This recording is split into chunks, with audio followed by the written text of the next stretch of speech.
feel like I have so much to get into for this topic. Let's get started though. Hey, it's Dianel. So if you've been on the internet for like the past week, then you know about Travis Kelce and Taylor Swift dating, right? It's not a shocker to you. It's been all over your feed as well. Okay. Glad we're on the same page. I feel like it's quite literally inevitable to hear about it at this point. Hi, I know you saw a piece of lettuce in my teeth.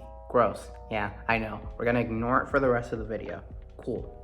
And like, the media coverage is kind of insane. But if you don't know, Travis Kelce is an NFL player.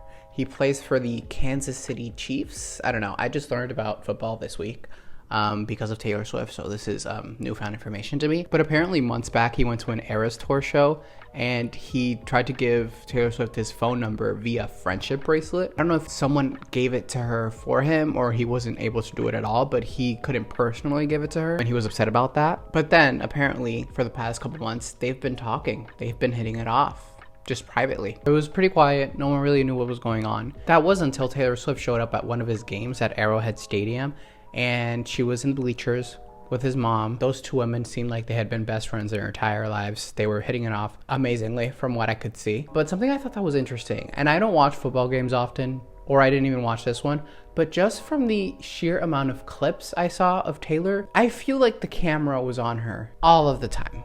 And you know what? This isn't new. This happened at the VMAs, like literally at the beginning of the month. Taylor Swift's pretty famous. Camera's always on her. But the camera was really on her on the NFL, and there was a game going on, which was very interesting. Already then, the internet was going crazy. And you could tell that the NFL was milking the hell out of this, and they were trying to profit off of it as much as they could. First of all, they changed their Twitter and Instagram bios to something Taylor Swift related. I can't remember what it was. And they also changed their Twitter background photo to a photo of Taylor Swift reacting to Travis Kelce's touchdown. Something I want to say though is I don't think this relationship is fake. I don't think it's like a PR relationship. I think there's a little PR to be talked about there, but it's not about like the integrity of the relationship itself. But it's just very clear, like I said, that the NFL is trying to like get something out of this, and they knew like boosting Taylor, like putting Taylor on all their socials or just like having her on the screen a lot of the time during the game was going to boost their profit and like attention towards them, because literally just from Taylor Swift sitting in the bleachers and just reacting like a normal person would, viewership for the NFL increased tremendously. And obviously it increased more in like the 18 to 26 female audience, but nonetheless they got a lot more attention. Also, Travis Kelce's jerseys sales went up like crazy as well. So there's just like simply no doubt that the NFL was trying as hard as possible to gain as much as they could from this little relationship, because capitalism is gonna capitalism every single time. I feel like one of the reasons this relationship is so sought after and like garners so much attention, it's like, yeah, it's Taylor Swift, but I think there's a little more to it, because it just takes like two very both profitable and inherently American things, which is pop stardom and football, and now they're just like meshed together. And of course everyone's gonna go crazy about it, because oh my god, someone on Twitter was like, this is the closest thing America's ever gonna have to a real couple. And it kind of gagged me a bit, because I was like, that's kind of true. Like, it's like all-American football player and all-American pop star. It's quite literally seems like a perfect match. But yeah, the coverage is just crazy. It's literally like nothing I've ever seen before. Let's talk about football fans and their reaction to Taylor Swift after all of this went down, because it's definitely not surprising, but it is very interesting. Of course, it took like 0.2 seconds for football bros to just be extremely sexist and misogynistic towards Taylor. They were very upset that their little sacred game was being overshadowed by Taylor Swift being in the audience. Literally, they were going crazy. There was this one game that Taylor Swift didn't even, first of all, Taylor Swift wasn't in attendance, and I believe the Chiefs weren't even playing. It was at MetLife Stadium, and the Eras Tour, like a banner for the Eras Tour showed up on the big TV, and they all started booing.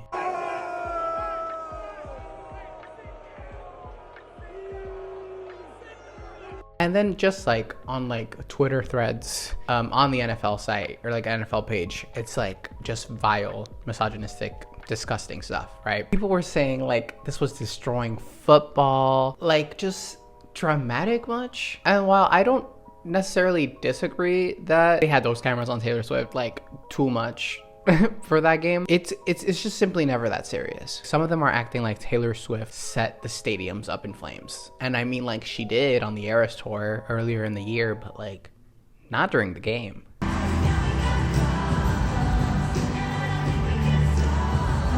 I also saw this TikTok covered on Do We Know Them, the podcast. It was by this creator called Liz Plank. I'll link it in the description because I'm not going to get too into it. She was just talking about how the reason men are upset about this whole Taylor Swift and Travis Kelce situation, especially when jokes are made about like Travis Kelce was put on the map by Taylor Swift. It's because in this specific instance, a man, Travis Kelce, is being talked about within his relation, like through his relation of a woman. But men can't handle that because they are very rarely in a situation where they are defined by their partner. Go watch the TikTok. I'm gonna link it in my description. She gets really into it. It's very, very interesting and quite true.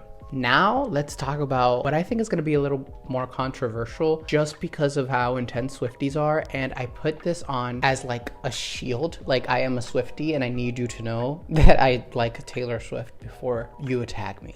This is the second video in a row where I've had to give a disclaimer because of how scary the fandom is. Like y'all are a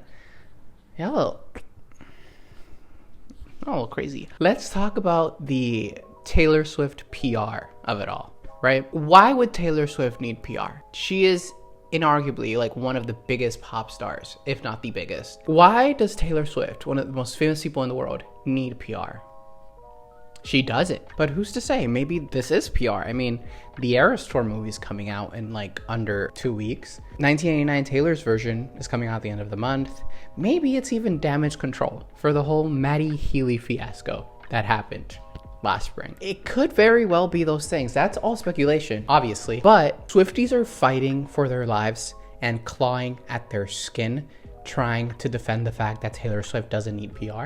And just because she doesn't need PR doesn't mean she's not going to use it. Like, yes, she is incredibly famous, but she is also like an insanely smart businesswoman, which is why she's so successful. And it's not crazy to think that she's going to try to increase her visibility, her profit, her impact as much as she can. Like, let's be serious. We're talking about Taylor Swift. Taylor Swift now is selling 4 different versions of the same vinyl in different colors. They're all different exclusives, but she knows her fans, a lot of them, are gonna buy all 4. Like, she always looks for ways to like become more successful, and like visibility is part of that when you're a celebrity. So I don't know, like I said, she's a very smart businesswoman and she knows what she's doing. Swifties always talk about how strategic Taylor Swift is and how she always plans things very intricately, but somehow they cannot fathom that she might have strategically planned how her new relationship was gonna roll out to the public. Where's the math not mathing for y'all? I said earlier, they've been talking and seeing each other for a couple months now, or maybe a month and a half, like since July, in private. And somehow they did that and we had no clue because they chose to publicize it now. Taylor and Travis wanted to publicize it now. They had a say in that. And of course, the coverage is maybe crazier than they expected. That doesn't mean though that maybe Taylor was just like, I want to be public about this now. And the last point I want to get into is just to talk about like Swiftie hypocrisy a little bit, or just like some weird things that I find just happen within Swifties that's just questionable a little bit sometimes. I feel like Swifties talk a lot, and rightfully so, about respecting Taylor Swift's privacy. Duh. As much as is, justifiable because she is a public figure. When like the whole hundreds of fans showed up to Jack Antonoff's like wedding reception dinner, and like Swifties were pissed. I mean, like, granted, a lot of those people were probably Swifties too, but like Swifties usually are like, oh yeah, no, that's not okay. You're not a real fan, whatever. And that's very valid. And then I see these same people like taking these photos they see online of Taylor Swift, like in a private situation, like her riding off into the sunset with Travis Kelce in his convertible after his game, and like they edit the picture and they're like make it more aesthetic. Like, there's a Taylor Swift update account that literally posts every single move that Taylor Swift, like Taylor Swift, like at the game, the last game she was at, she was like, I guess, mixing 2 different drinks that she had in her cups. They felt the need to post that as well. Like, y'all are part of the problem a little bit, low-key. I'm not gonna lie. The other thing is calling Travis Kelce dad, and just like the weird parasocial relationship with like stuff like that. Like, why are you calling this man dad? You do not know him. And I'd like to think it's not serious, but like, and of course, maybe to an extent it isn't serious, but like they like analyze every single video of him and they're like, oh my god, he lets her be jeweled.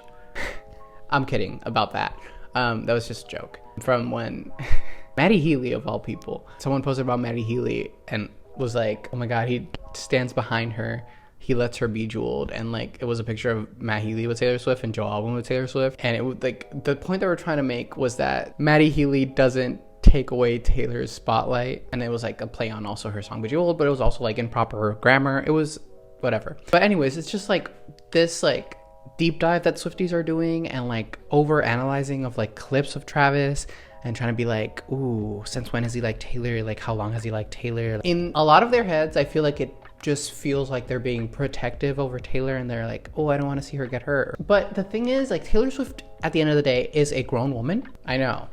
She is a grown woman, and also she has people that are actually her friends and family around her that can, you know, look out for her. And like, I don't know, just like trying to form this weird close bond to Travis Kelce because he's dating Taylor Swift just seems a little odd to me. But I know for the most part, like, they don't see it as that, but like, just something to think about. I think that's it. I don't know, ever since all this happened, it's just like been so many different things. There's so much nuance to everything that's been happening. I just needed to like get all of my opinions out, and I did.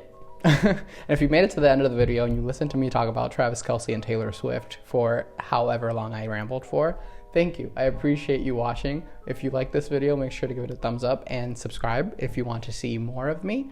But yeah, I'll see you in the next one. Bye.